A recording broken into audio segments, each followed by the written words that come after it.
Pedagopha est une bibliothèque virtuelle conçue dans le but de rassembler les ressources pertinentes à l'enseignement en francisation alpha. Les élèves de la francisation alpha ont le défi d'apprendre à lire et à écrire en français, langue qu'ils doivent d'abord apprendre à maîtriser à l'oral. Comment soutenir les enseignants dans leurs tâches? Comment offrir un parcours adapté et cohérent à ces apprenants? Afin de s'en assurer, la ligne structurante de Pedagopha est l'alignement pédagogique.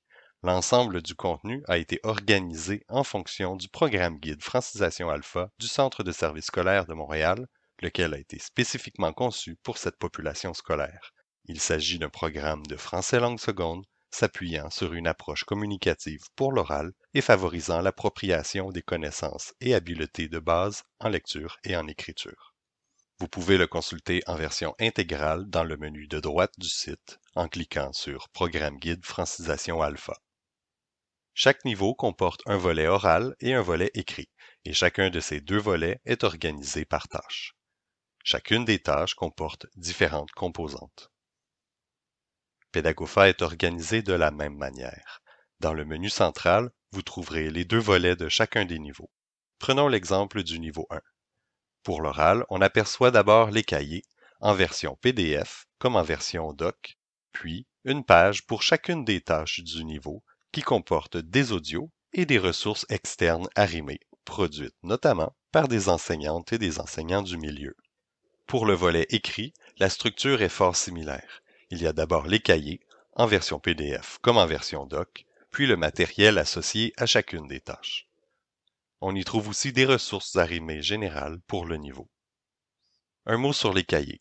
Ils sont publiés en licence Creative Commons, ce qui donne le droit à l'utilisateur de modifier le document, d'y ajouter des éléments, d'en extraire, bref, de l'utiliser et de l'adapter à sa guise, à la condition de repartager, le cas échéant, ce matériel modifié dans les mêmes conditions, sous la même licence. C'est pour cette raison que les cahiers sont disponibles en version doc. Il est alors beaucoup plus aisé de les modifier ou d'en extraire des objets. À noter qu'on trouve également un dispositif iconographique adapté pour explorer la métacognition avec les élèves. Il permet à l'élève de faire le point sur son aisance à exécuter la tâche et à l'enseignant d'observer le jugement que l'élève porte sur lui-même et sur la tâche accomplie. Au sujet du matériel intégré tâche par tâche, sachons que le site Pedagopha est adaptatif. Le personnel enseignant et les élèves peuvent alors l'utiliser aisément sur n'importe quel type d'appareil, ordinateur, tablette, cellulaire, ce qui est de grand intérêt étant donné la variabilité des compétences technologiques des élèves et de l'enseignement possible à distance. Nous recommandons alors un usage en mode paysage, ce qui permet un rendement optimal de l'affichage à l'écran. Pour terminer, observons le menu de droite sur la page d'accueil. S'y trouvent les polices d'écriture qui ont été utilisées pour la rédaction des cahiers. Télécharger les bonnes polices permet de s'assurer de pouvoir modifier aisément les cahiers sans tracas de mise en page. Un autre lien au menu vous dirige vers la page « Soumettre une ressource ». On vous y explique simplement comment procéder pour nous soumettre une ressource que vous jugez pertinente. Nous vous remercions à l'avance de contribuer à l'enrichissement de la bibliothèque.